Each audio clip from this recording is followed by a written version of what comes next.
বাংলার জনরবের পক্ষ থেকে আপনাদের সকলকে স্বাগত জানিয়ে আজকের এই রাতের অনুষ্ঠানে দু একটি কথা বলবো। বেশি কথা বলার মতো অবস্থায় আমরা নেই। বাংলার পরিস্থিতি যেদিকে যাচ্ছে সেটাকে একটা লজ্জাজনক, একটা ঘৃণাজনক, একটা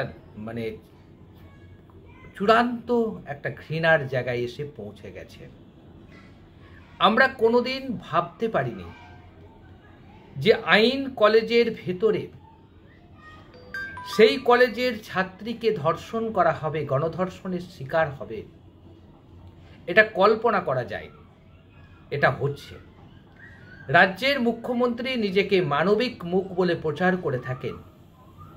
সেই রাজ্যের মুখ্যমন্ত্রীর আমলে যে ঘটনা ঘটছে, কয়েক মাস আগেই গত বছর আগস্ট মাসে আমরা দেখলাম আরজি কর মেডিকেল কলেজের অভ্যন্তরে তরুণী চিকিৎসককে কর্মরত অবস্থায় খুন করা হলো, ধর্ষণ করে খুন করা হলো বলে অভিযোগ।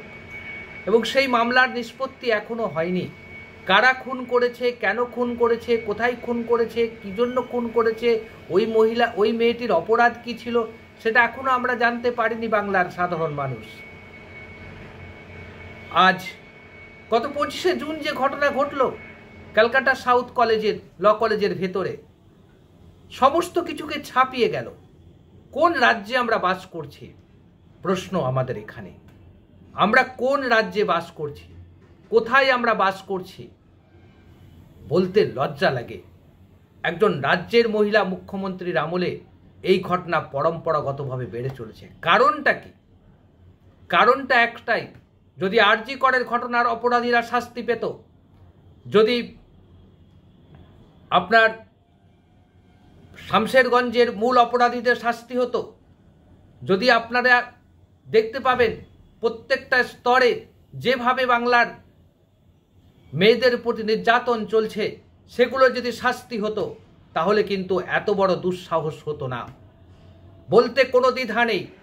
তৃণমূল কংগ্রেসের নেতারা, তৃণমূল কংগ্রেসের ক্ষমতাধারী নেতারা, তৃণমূল কংগ্রেসের ক্ষমতাসীন নেতাদের মধ্যে যে ঔদ্ধত্য, যে অহংকার, যে ক্ষমতার যে দম্ভ, সেটা প্রতিটা মুহূর্তে প্রকাশিত হয়। এবং সেটা মমতা বন্দ্যোপাধ্যায় জানেন না তা নয়, পশ্চিমবাংলার শাসক দল জানেন না তা নয়, সব কিছু জানে শাসক দল। তারপরেও কোনো সময় কোনোভাবেই তাদেরকে নিয়ন্ত্রণ করা হয়নি।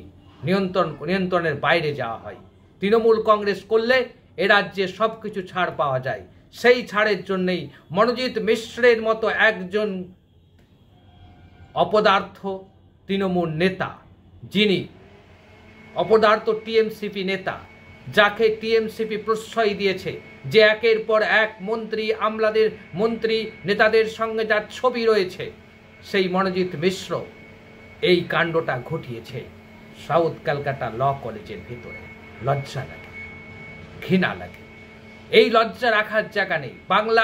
বাংলার সংস্কৃতিকে, বাংলার সম্প্রীতিকে, বাংলার সমস্ত কিছুকে, যে ঐতিহ্য, যে গুরুত্ব বাংলার ছিল, সব কিছু বিনষ্ট হয়েছে এই সরকারের আমলে।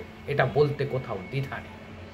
মমতা বন্দ্যোপাধ্যায় নিজেকে শুধু মনে করেন যে পশ্চিমবাংলায় তারা বিপুল জনাদেশ নিয়ে ক্ষমতায় থাকেন, মানুষ তাদেরকে ভোট দেয়, এটাই তাদের প্রথম পরিচয়। এটা প্রথম পরিচয় নয় মমতাদি, এটা আপনাকে মাথায় রাখতে হবে। মমতা বন্দ্যোপাধ্যায়ের কাছে আমাদের অনুরোধ, আপনি পরিষ্কার করে জানেন মানুষ আপনাকে ভোট দেন, মানুষ আপনাকে ভালোবাসে, মানুষ আপনাকে সম্মান করে। তা বলে মানুষ আপনাকে এই অধিকারটুকু দেয়নি, আপনার নেতাদের দেননি, আপনার কর্মীদের দেননি, আপনার সমর্থকদের দেননি, যে পরের বাড়ির মেয়েকে তুলে নিয়ে এসে রেপ করার অধিকার আপনাদের দেননি। যা হয়েছে, যা হচ্ছে, মনোজিৎ মিশ্রের দৃষ্টান্তমূলক শাস্তি আমরা দাবি করছি। কোনো রকমভাবে যেন ছাড় না পায়, কোনো অজুহাত তৈরি করা যাবে না। কল্যাণ বন্দ্যোপাধ্যায় আজকে বলেছে বান্ধবীকে যদি বন্ধু ধর্ষণ করে তার জন্য পুলিশ কেন দায়ী হবে, সরকার কেন দায়ী হবে? তা নয়, মাথায় রাখবেন ওই বন্ধুটি তৃণমূল কংগ্রেস করে। তৃণমূল কংগ্রেস না করলে এত বড় ঔদ্ধত্য হয় না। একটা মেয়েকে ডেকে এনে তাকে জোর করে তার সঙ্গে সম্পর্ক পাতাতে পারে না, সম্ভব নয় সেটা। তৃণমূল কংগ্রেস করে বলেই সেটা সম্ভব হয়েছে। আপনারা কি মনে করছেন? আপনারা কি মনে করছেন তৃণমূল কংগ্রেসের যে এই ঔদ্ধত্য, তৃণমূল নেতা কর্মীদের যে এই যে চূড়ান্ত অসভ্যতা, চূড়ান্ত নোংরামি, এর বিচার হওয়া প্রয়োজন নেই? অবশ্যই প্রয়োজন আছে বলে আমরা মনে করি। আমরা মনে করি এর দৃষ্টান্তমূলক শাস্তি চাই। মমতা বন্দ্যোপাধ্যায়কে আমরা দেখেছি মমতা বন্দ্যোপাধ্যায়কে এই আমাদের কামদুনির ঘটনার সময় ছুটে যেতে, কিন্তু কি পেয়েছে কামদুনির মানুষ? কামদুনির সেই পরিবার, নির্যাতিত পরিবার কি বিচার পেয়েছে? পায়নি। সেজন্যই আজকে এই দুষ্কৃতিকারীরা ছদ্মবেশে তৃণমূল কংগ্রেসে ঢুকে গিয়ে তৃণমূল কংগ্রেসের পোশাকটা গায়ে লাগিয়ে যা খুশি তাই করার তকমা পেয়ে যাচ্ছে, ছাড়পত্র পেয়ে যাচ্ছে, পুলিশও নীরব দর্শকের ভূমিকা গ্রহণ করছে।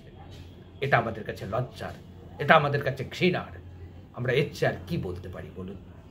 যে সরকার কথায় কথায় সব কিছুতেই আদালতের দোষ দেন, সেই সরকার কি একবারও বিচার করে দেখেছেন যে তার দলের কর্মীরা কিভাবে সাধারণ মানুষের প্রতি অত্যাচার করছে? একটা দেখুন, বিজয় মিছিল থেকে বোমা ছুড়ে একটা পরিবারের মেয়েকে খুন করে দেওয়া হলো, মুখ্যমন্ত্রী শুধু হুকুম দিয়েই ছেড়ে দিলেন কেন? এখনো পর্যন্ত অপরাধীরা প্রকাশ্যে ঘুরে বেড়াচ্ছে কেন? কেন নির্যাতিতার মা, যে মিতার মা কেন প্রশ্ন করছে কেন অপরাধীরা ঘুরে বেড়াচ্ছে?